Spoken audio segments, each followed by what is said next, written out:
It's 3 p.m. because the clocks changed last week. Shows you how much I'm on autopilot at the moment. Let me turn my volume down as well a little bit. So it's 3 p.m. It's 1 minute past 3 at the moment. It's still 11 o'clock in the States because I think the clock changes overnight tonight. So everything else stays the same. I think, let me just double check that to make sure, because I don't want to be starting an hour early unless it's absolutely necessary. Let me have a look at the clock.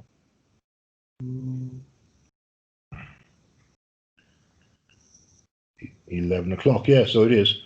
It is. I was right. Sometimes I get these things right. Sometimes I get them wrong. But either way, it's been another strange week. The UK. I know I don't normally do news on this show, but the UK is possibly going to go back into a national lockdown. There's certainly rumours, and certainly a press conference is coming, and we don't know quite what's going on. I was just looking at the BBC website just to catch up a little bit, and it looks like we might be going into a national lockdown for a month, starting on Monday. But obviously Boris Johnson's press conference will either confirm that or deny it. He wouldn't be setting up a press conference unless he was going to announce something, though. Anyway, let's move on from that, because that's the background stuff that's informing the rest of what's going on, really. So my week has been interesting. I've spoken about it before, and I recorded in a conversation with Mitzie, which I'm going to play hopefully later on in the show, maybe in about 10 or 15 minutes. We just recorded a conversation on Monday, and I was all excited on. Actually, no, it was Tuesday. It was Tuesday. I was excited, and it was Wednesday we recorded the conversation, because it didn't quite happen on the Monday. But on the Monday, for me, I had a conversation with a friend of mine who's been in the media for years, like literally 40 years, more, probably nearer 50 years. And he came up with an idea that was pitched to Netflix, and they've accepted it. And he's asked me to get involved in whatever it is he wants to do. I know it's something to do with smugglers, but I don't know exactly what. And we didn't have a script when he pitched it to Netflix. We just had a conversation in a pub. So that's how this stuff works. That's how imagination creates reality, assuming you've got the right contacts and a track record. It wouldn't have worked like that for me unless I'm connected or associated with somebody who has a track record. But it certainly works like that for Jeff. If he comes up with an idea, he talks to somebody about it. If they like it, they pitch it to Netflix. Netflix says yes or no within 24 hours. So I got a phone call on Tuesday this week, just gone, saying come for a beer. And Jeff just told me this, and I'm astonished by the whole thing, quite honestly. I know lots of things are possible that you don't believe are possible, but this is something that wasn't really on my radar at all. And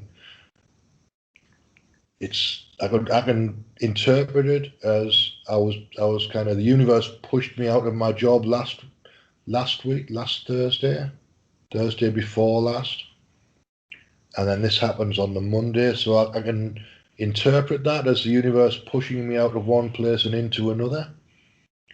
But I don't know whether that's what actually happened. There was certainly the potential for something to happen with Jeff is always there. And we have good conversations. So he sparks things off in me, and I spark things off in him with the conversation. So it was always a possibility, but it wasn't really something that was in my mind. I know it's something that he's wanted to do, is get back into TV production. So I'm pleased for him, and I'm pleased that he's asked me to be involved, because it'll be something that's totally new for me. I mean, when I left my job in the call center, it felt like I didn't know anything anymore. And I said that to people. It felt like I don't know anything. It feels like I don't know anything anymore. And now I know why. Because I don't know anything about TV production, and yet I'm involved in. Well, it's a movie, but it's for Netflix, so technically it's TV. I don't know anything about movie production. I can fire ideas off. I'm creative in terms of my ideas, but that's my main contribution. I think is providing some ideas and giving alternative versions of what Jeff wants to do and looking at it from a different angle. That's what I'm good at. That's what I've been doing for years with people. That's what coaching consists of essentially. Um, yeah, so things are moving quite quickly. I don't know what on earth is going on, really. I'm probably going to have to bluff my way through some of this, but I know Jeff will appreciate that I'm bluffing and he won't care. And Netflix won't know, so I don't see it being a problem with one way or the other. Uh, so that's my week. I don't want to go into too much detail because I don't really know very much as yet. But we'll move on now to the conversation I had with Mitzie. Mitzie's a Revolution Radio host who's got a show at 2 p.m. on Sundays, and it's in Studio B. But I'll just set this away because I uploaded it to YouTube, so it should. Let me share my screen just to make sure I do this properly. Share sound, share screen.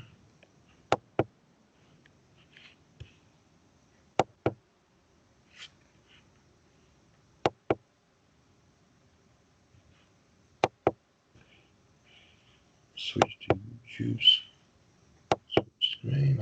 That should do it, hopefully. And then off we go. So this was recorded on Wednesday evening last week. Wednesday evening for me and morning in California or the West Coast.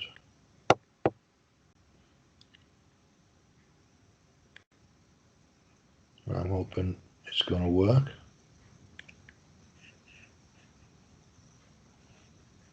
No, maybe it won't work. Let me start that again.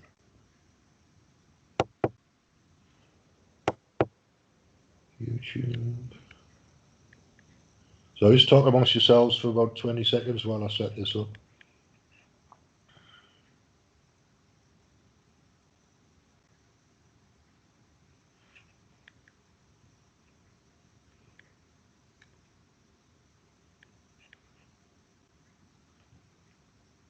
Now, the other thing I just discovered is that Sean Connery's died, which I didn't realise. When I was checking the BBC website, it seems like he must have died overnight.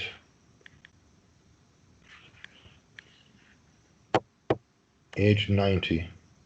And I love Sean Connery's Bond movies. Let me move this back to the beginning again. PM UK time this week because the clocks have just changed, but normally 4 p.m. and 11 a.m. East Coast time in the States. I'm here with Mitzie. Mitzie, tell people when your show is and what you're about. Hi, thanks for having me on your show. This is Mitzie, and I have the show called Bridget's Well, Healing with the Elements of Life. And that's on Sundays. It's been 2 p.m. Eastern Time and 11 a.m. Pacific Time, and I'm not sure when. Let's see, I think our time changes on Monday, maybe? Gosh, I don't know. I guess we'll have to figure that out. What's going to happen this Sunday? Yeah. Yeah, the show should stay the same time as it's just the clocks change, isn't it? So. Oh, I think so. Yeah. So mine's on Studio B, 2 p.m. Eastern Time. Yeah, I forgot to say it's Studio B. Mine's on Studio B as well. Well, free association, my show. And we'll talk about how to create reality or how to interact with reality in a way that's a positive outcome. I don't know. a reasonable way to frame it? Yeah, I think that, you know, especially with the things that are going on in the outer worlds today, political realms and realms that seem kind of out of control. So how do we, how do we keep our, our sense of having some way to create our own reality? If people have ever read that book by Carlos Castaneda, realizing that there are different realities, and we can choose to interact with the one that we prefer. So, yeah. Yeah, it's kind of a negotiation process from my perspective. I might be using different language to you, but I think we're roughly speaking on the same page with this. Yes. Uh-huh. Uh-huh. Yeah, I suppose my preferred approach is kind of a Neville Goddard approach. I don't know whether you've come across Neville Goddard on your I, travels. I have heard a little of him. Yeah, I've heard some of his, some people reading his writings. Uh-huh. Yeah, I've been using his approach for about 2 years now, and I was living in a couple of years ago. I was living in a place that I was living on welfare basically. I was unemployed, so I was living on a minimal amount of money in a place that started to fall apart. The bathroom started to fall apart, and the kitchen ceiling collapsed, and I ended up with no gas or electric. So it was a bit of a mess. And I used the Neville Goddard approach. Uh, Initially, I used it to get myself a job about 6 months prior to that. Maybe, maybe and then I used it to manifest a new place to live ultimately. So Mm-hmm. the idea is to feel yourself in the place that you want to live and experience it physically and emotionally and uh, imagine the conversation that you would have with somebody when you're living in that place and imagine what you would be doing and how it looks and how it feels and like kind of setting up the dimensions of it. And the way I imagined it in my head was I've just moved into a new place. I wouldn't have a bed, so I'd be sleeping on the sofa. It's how I set it up in my head, and that's exactly what I've been doing for the last 11 months. I've been sleeping on the sofa, but Well, I'm in a new place, uh-huh. so Nice. I'm not worried about sleeping on the sofa. The point is that it's a sofa in a new place. And it's comfortable. Are you comfortable on it? Yeah, Yeah. that's how I did that. That was the thing that came to mind when I was setting it up in my head, and I stuck with it. I'd Uh-huh. also been getting a lift from work for about 3 or 4 months, and being Nice. dropped off around the corner from where this apartment is as well, and that helped because I was walking past it every day. So Pass. it was easy to imagine myself in the area and using the shops. And I've spent some time in cafes just around the corner, and I like this little bit of town. So I've been using the cafes and having a beer in the bars, literally a couple of minutes walk away from here. So it was easy for me to imagine myself doing that because I was doing it physically. Uh-huh. So then it started to make sense for me to be in the middle of the cafes that I was using and the bars that I was using and the shops that I was being in. All Uh-huh. of that kind of reinforces the visualization process. So that's kind of how I did that. Does that make Nice. sense? Yeah, totally. I mean, yeah, that's a technique that I just have been using my whole life too, actually, because I remember when I was in my early 20s and in school, I went to a junior college, and I would get jobs as a waitress. I waitressed for about 9 years in different places, and I would go in. And I don't know where I learned about this. It just came to me, and I would go into the restaurant and fill out the application. I would sit there in the waiting room as I was waiting to talk to the manager, several different places, and I would just look around and see myself at the cash register. I see myself, carrying drinks out to people and bringing food back and being back, imagining what it would be like being back in the kitchen and in the waiting station and just feel what it would feel like to be there and to be making money. And I would always get the job. Whenever I would do that, I got jobs like that. So yeah, same process. Mm-hmm. And Yeah, the I feeling, had the a feeling. feeling part is real important, I think. Yeah, with that. Absolutely, absolutely. Yeah, It's it's a like a body sense, right? I don't know whether you yeah, necessarily call it a. I don't know how you would describe it, but I know what it is when I feel it. Do you know what I mean? yeah, yeah. Uh-huh. It's real important that because I've seen people trying to do visualizations or do the affirmations and stuff, and that I could sense that they weren't really feeling it, and they were getting kind of frustrated because it just was seemed to be taking so long and wasn't really happening. And So I just kind of dropped some little hints like, are you feeling it? Do you feel what it's like to be making more money, to be able to go and take yourself out to dinner or go, do something that costs money that's fun for you? So yeah, I'm really a firm believer that it's that feeling state that makes a big, huge difference. Mm-hmm. Yeah, Yeah. absolutely. The other thing that's important that I've noticed is I spent quite a lot of time last year and the year before, really, letting go of old anger and anxiety and grief and things like that. So just all the things I've been carrying for years. Mm-hmm.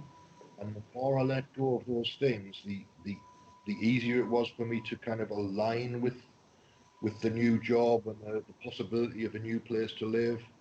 Because the job had to come first from that situation.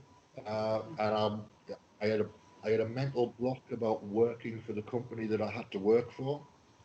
Um, so I had to get rid of the mental block first, and the mental block was anger and frustration and resentment. So I had a lot of that to let go of, and it wouldn't have lined up without me letting go of those things first. Yeah. Yeah. That's that's an important one because the vibrational the quality of the vibrations, the universe can't really be tricked. And so if we're having this underlying, it's kind of like in Native American understanding of reality, it's like that life is a tapestry.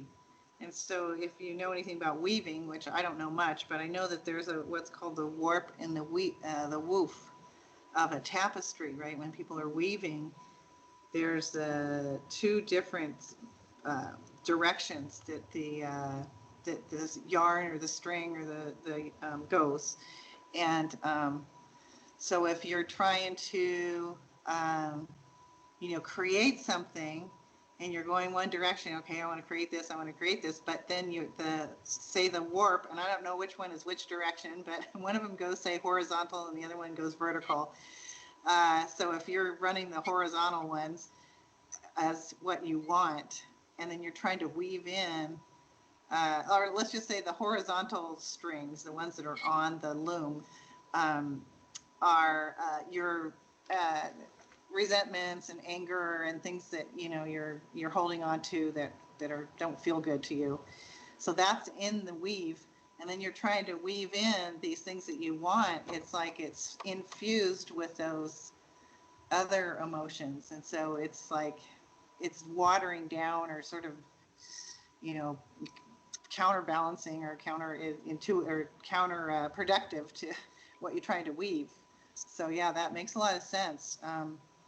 And sometimes I find that you can kind of do both at the same time if uh, just talking to the universe or talking to creator or whoever, however you want to look at the spiritual, uh, like our spiritual helpers or the spiritual realm that's helping us out, is to, ask like, okay, how do I do this? How can I I really need to manifest a house right now because I'm homeless. And, sometimes just talking to yourself or to your psyche like that, what do I need to let go of so that this can happen?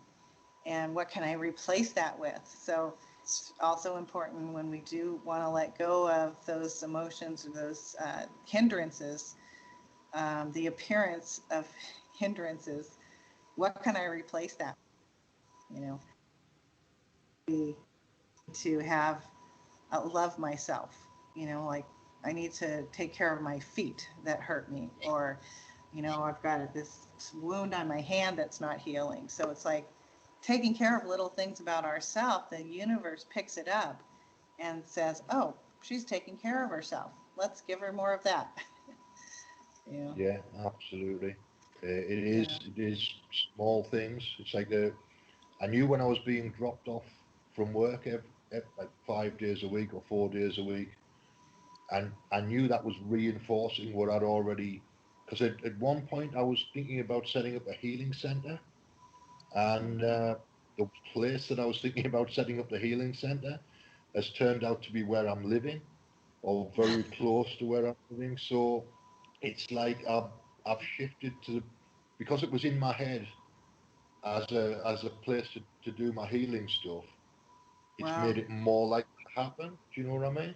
Yeah, because you had that in your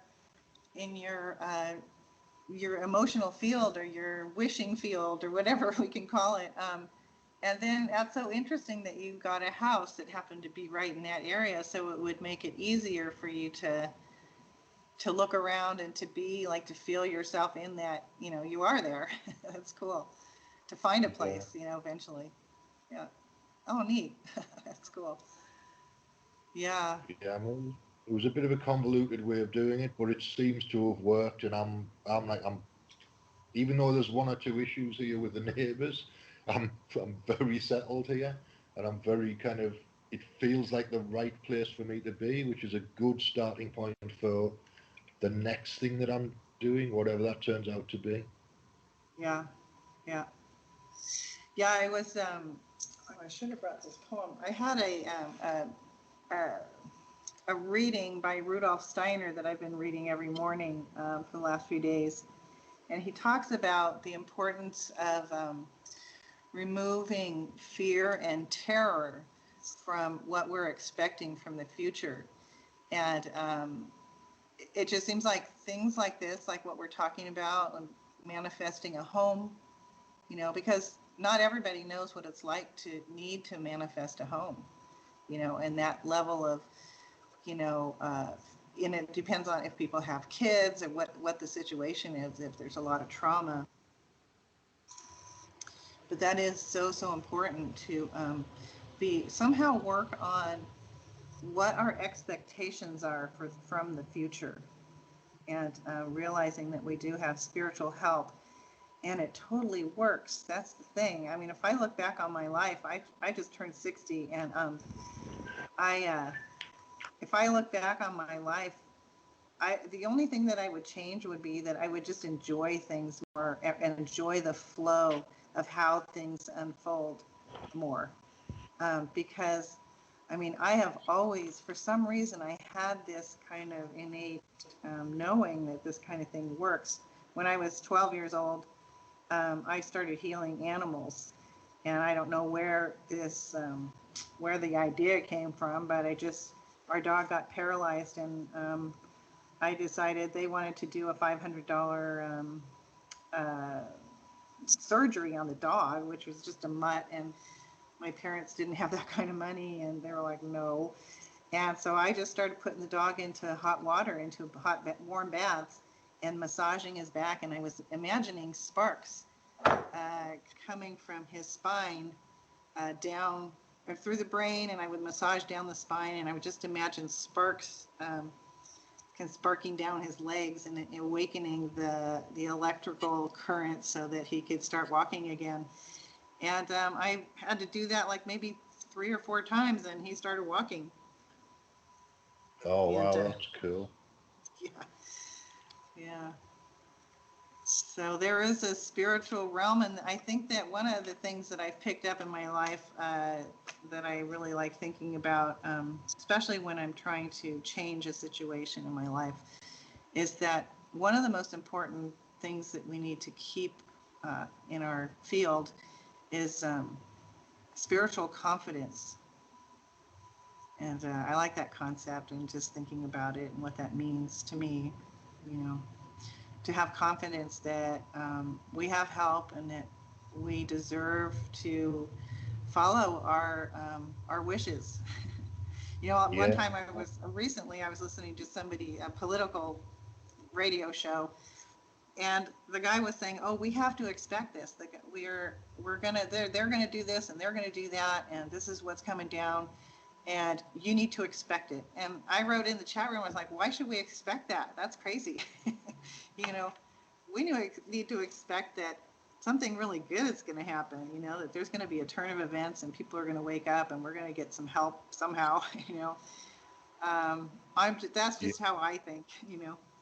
No, you're absolutely right. One of the affirmations that I use, that I've been using regularly for what, probably about 2 years, 18 months, every now and again, not all the time, is the good you seek is seeking you, Oh, nice. which I find to be it's like the assumption that the universe is supporting you.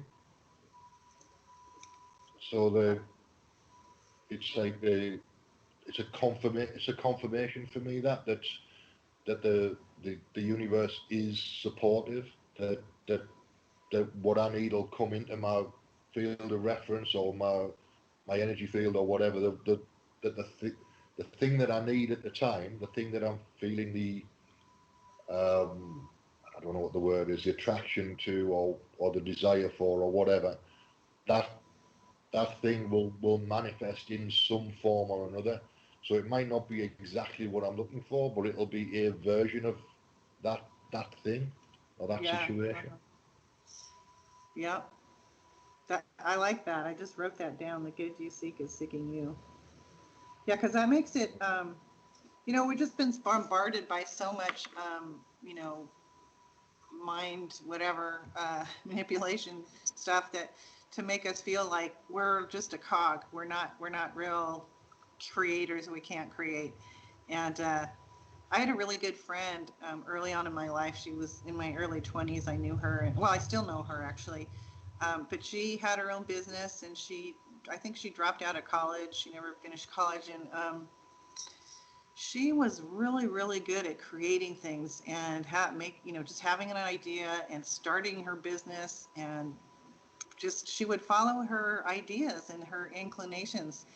And I feel like she's been my a big teacher for me, even though she's just like this person, this friend of mine, and that in that, like, to have confidence that that idea is good, you know, and I'm going to keep going towards it. And so I guess over the years I've had so many different situations where it seems like there's no way that somebody in my position would create what I want. And I just do it anyway. Like when I applied for acupuncture school, I had no idea where the money was coming from. Like when school was starting, and somehow I got the $125 for the registration fee. I didn't have a car. I had a 4-year-old son, and I was on welfare. And I got a room in this hippie house down in Santa Cruz, and I still didn't know. I had my friends came and they loaded me up in their cars and vans and brought me down to Santa Cruz with my son. I registered him for school, and I still didn't know how I was going to pay for school, and it was starting in like 2 weeks. And Right. and I just kept going for it, and I kept, and I pulled the rune. I like pulling the runes from the Yeah. Nordic. Yeah. So right before I left my house that I was in San Francisco, I was sitting there and everything was packed up. We were ready to go, and I pulled my rune, and it was the blank one, which is like you don't know anything. Like you're just stepping out into the unknown. And I was like, oh great, okay, this is it. So I moved down there, and like days before school was going to start, I got a phone call from somebody who knew what I was going through, and they were like, I'm going to lend you the money to go to school. Because at the time there were no, it wasn't accredited, the acupuncture schools, and so there were no loans, which I'm glad. I hate banks. But this person called me and said, I want to lend you that money. So I was like, oh my gosh. Okay. Right. So That's it worked. definitely the universe giving you what you need. Yeah. Because I just kept going and going and going towards that, and it took years to get there because I had to take some classes, some prerequisites and stuff. And, that whole time I had no clue how it was going to really unfold. And one of my counselors at the time, I was going to in therapy because the state would pay for 2 visits a month at the time. And so she was this really cute little old lady, and she was kind of, she did tarot readings and past life readings and all kinds of, San Francisco kind of stuff.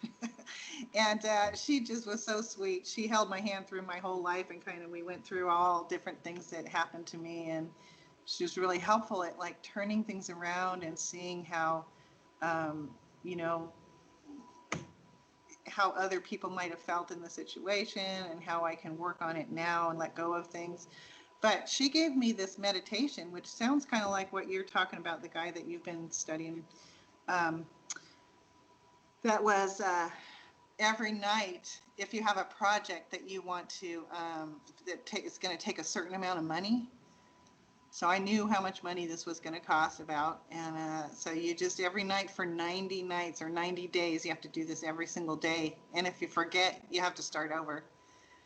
So she had this little thing where you got a little tin that was red color. And every day, the money, you don't spend your change from the day. So if you use dollar bills or, pound bills or whatever, you would just take the change, and that change in your pocket, you want to put it in this box, and then you say this little prayer over it that of what you want. And boy, that was an amazing experience, because it was like at the beginning, my mind was like, who do you think you are? There's starving people in the world. You want all this money just for you, like, and just on and on, like every night. And I would just keep going, and then I realized that those were my thoughts. It wasn't really coming from anybody else. It was in me. So I just started changing those thoughts, or changing what I was saying, so that and pretending, because people would say, just pretend. If you don't really believe what you're saying, when you're trying to change a thought, just pretend and see what it would feel like if that was true.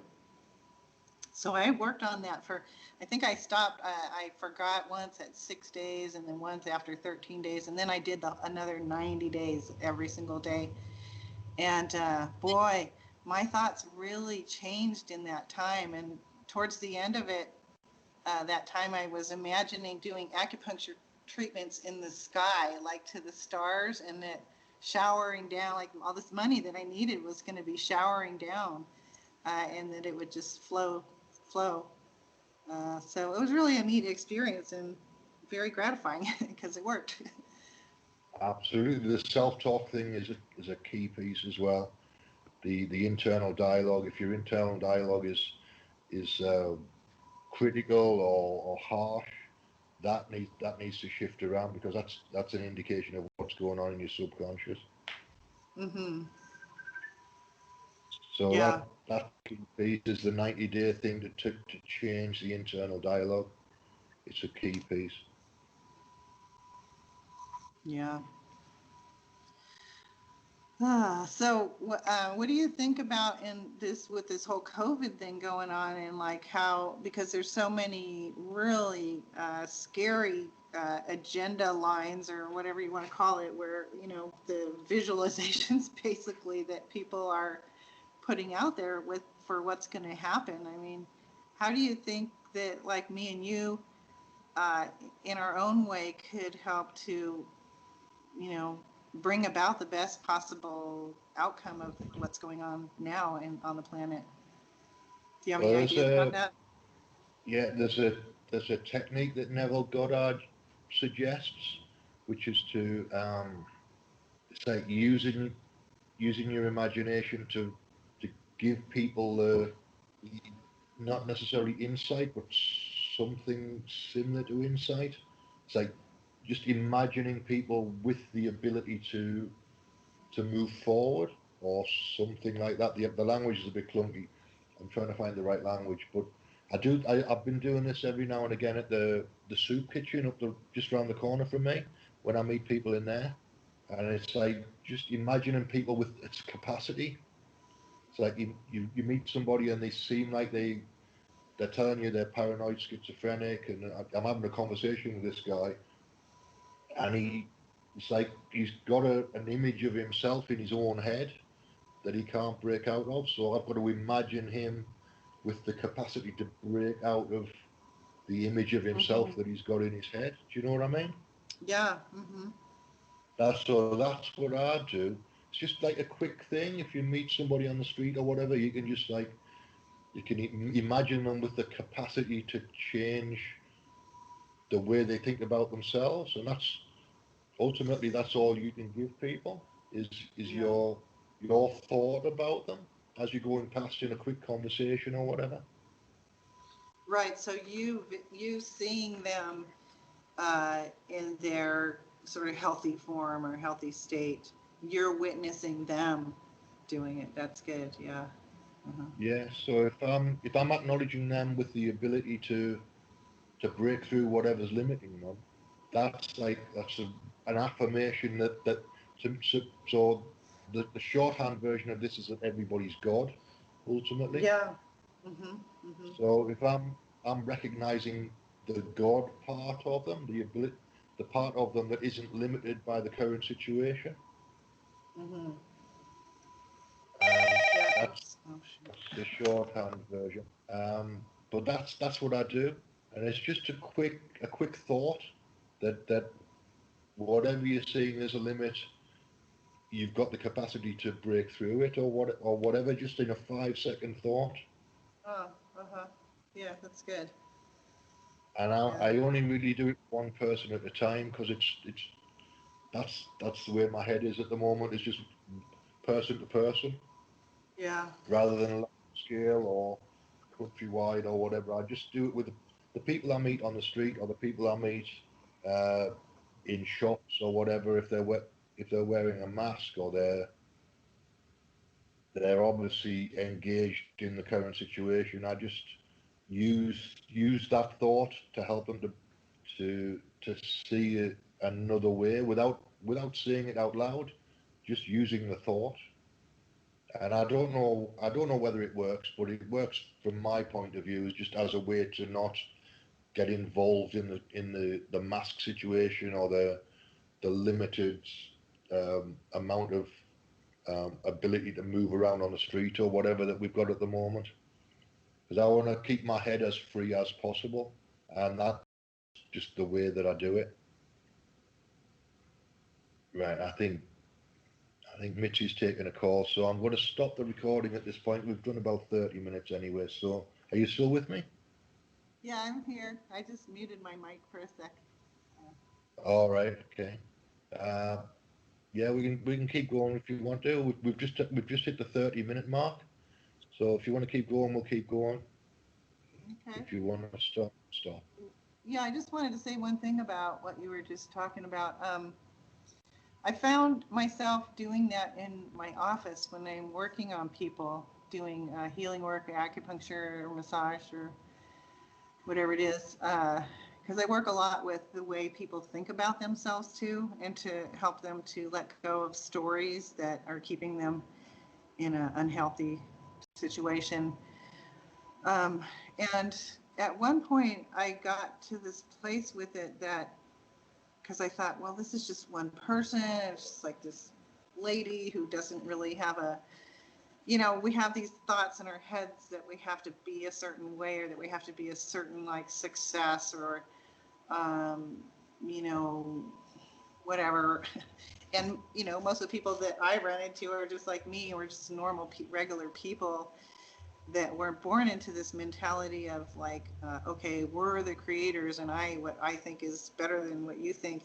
So I was working on this one woman, and she was like just a local lady who didn't really work, and she was older, and she, had sort of, one might look at her like an insignificant life, like she didn't really develop her gifts very much.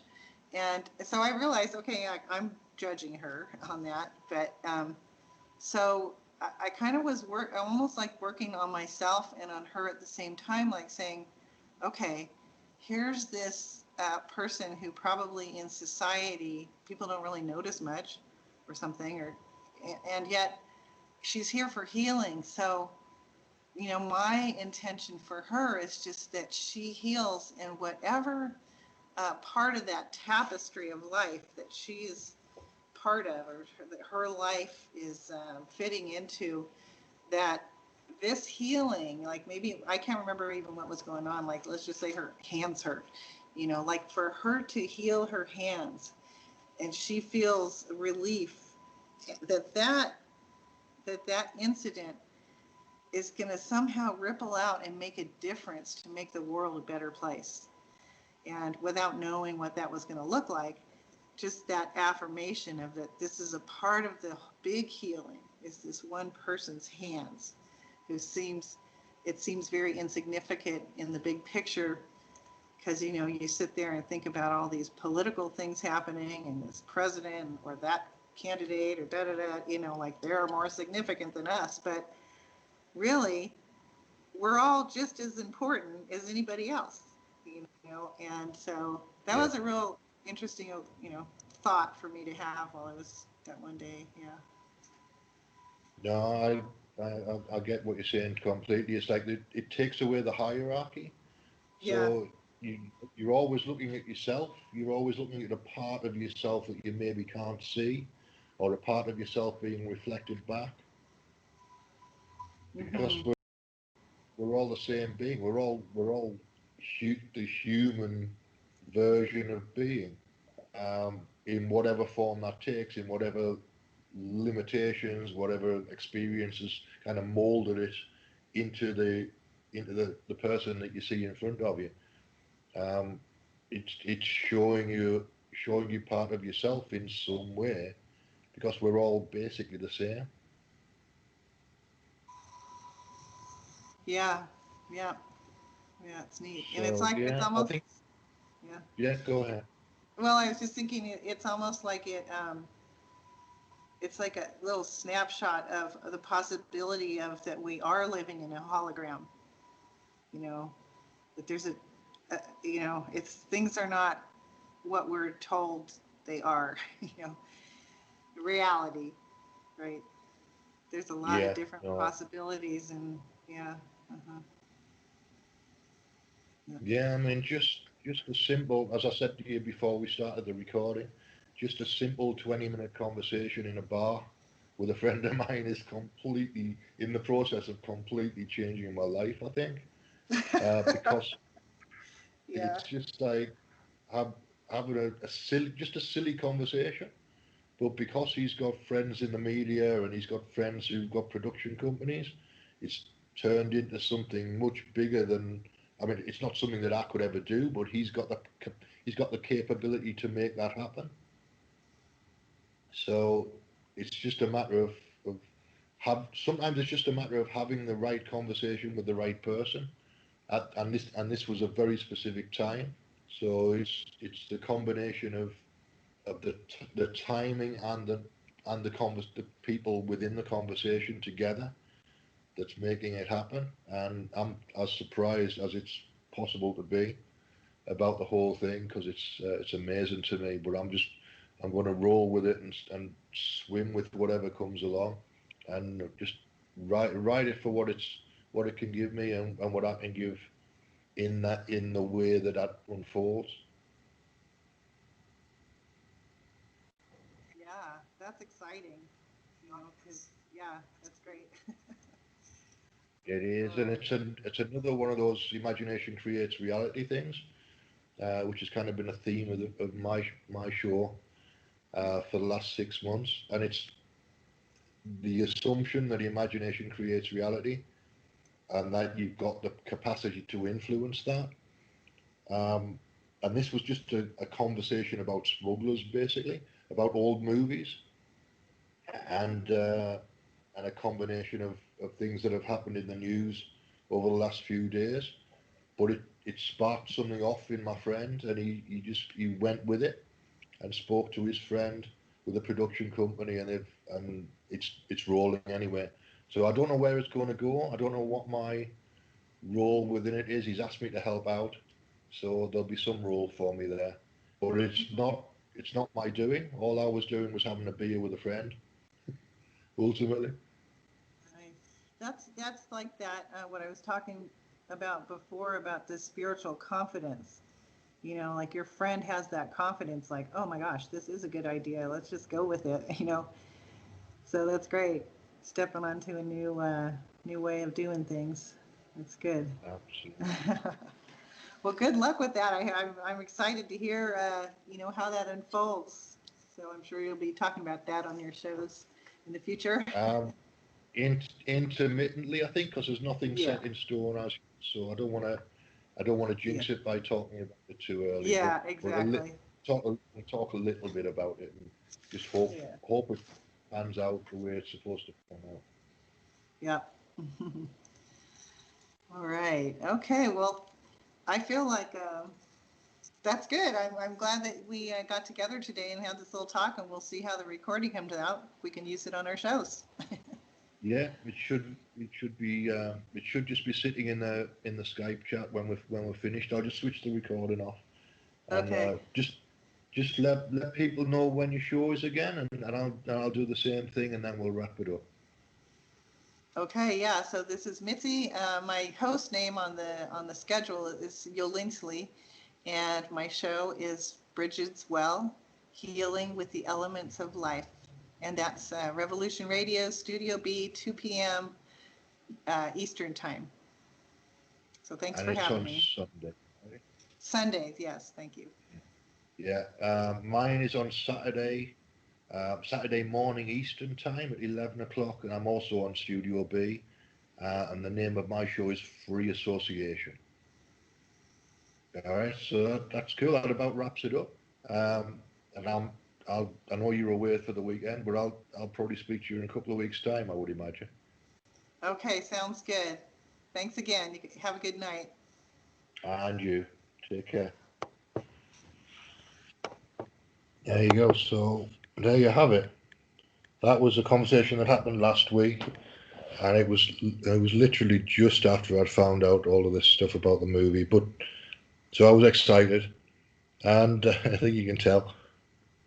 Uh, what I'm going to do now is just remind people that Revolution Radio is listener supported.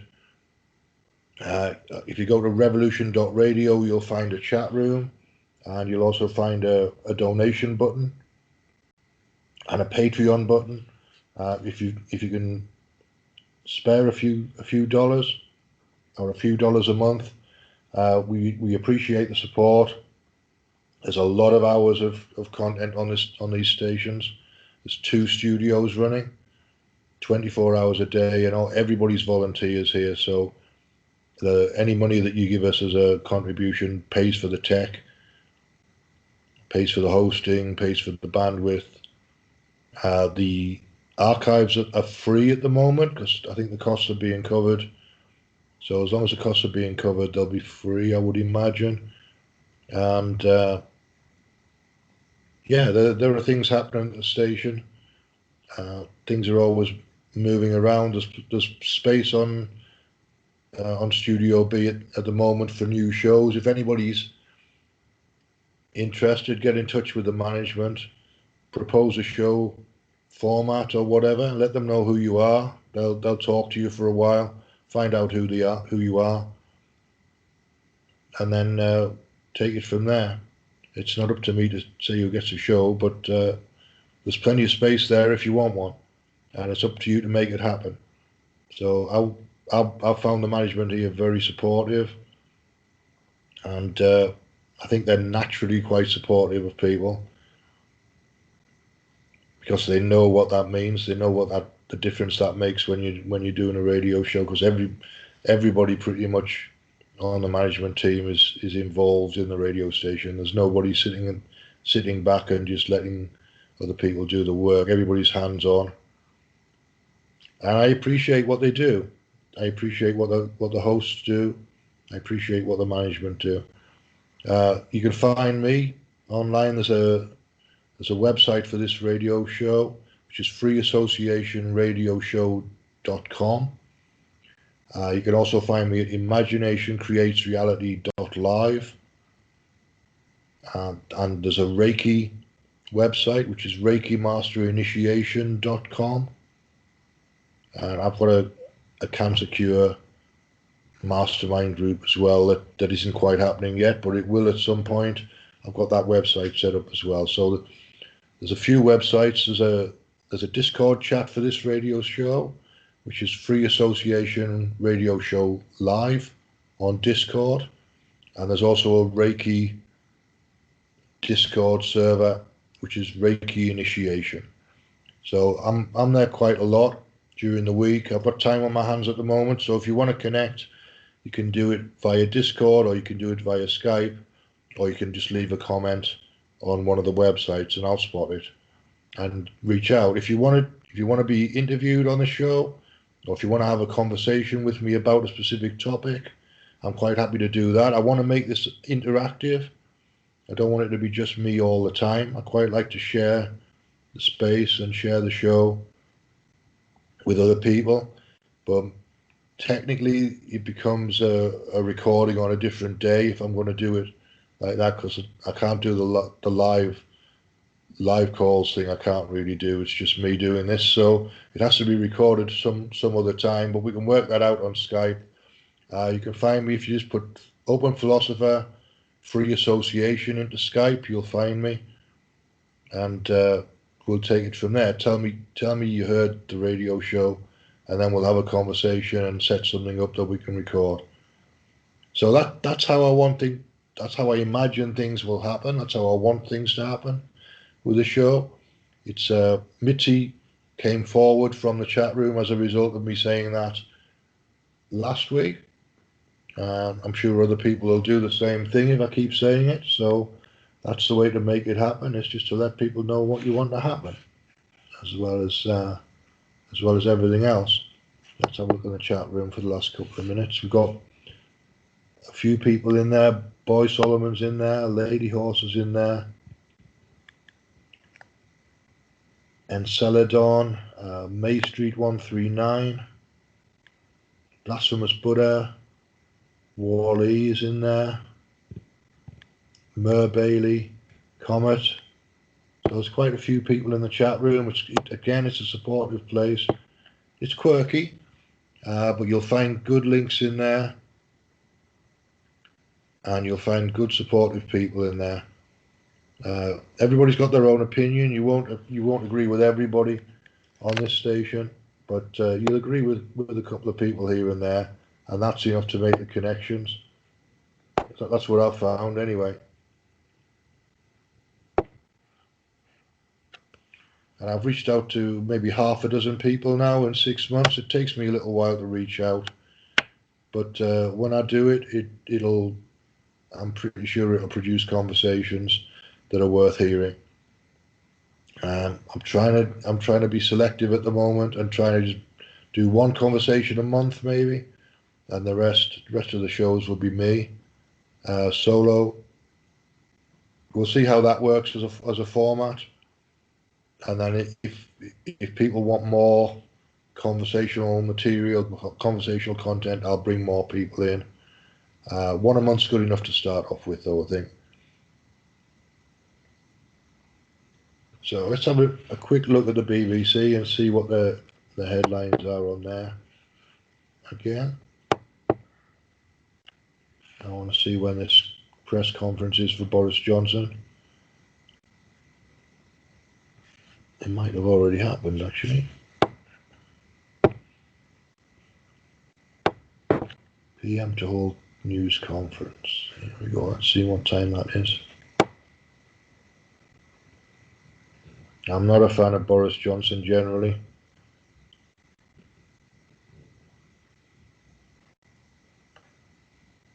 don't think he's doing a particularly good job, and I think he's a bit of a chancer. He doesn't tell the truth. He'll reverse his position if he thinks he can get ahead, which is all right, but it's not really a way to run a country. It's a way to make a name for yourself if you've got a huge ego, which I think he has. Anyway, it doesn't really tell me when the press conference is, as far as I can tell. So I think that's about it from me. I'll be back next week at 11 o'clock US time, East Coast time. Thanks for listening. Thanks for your support.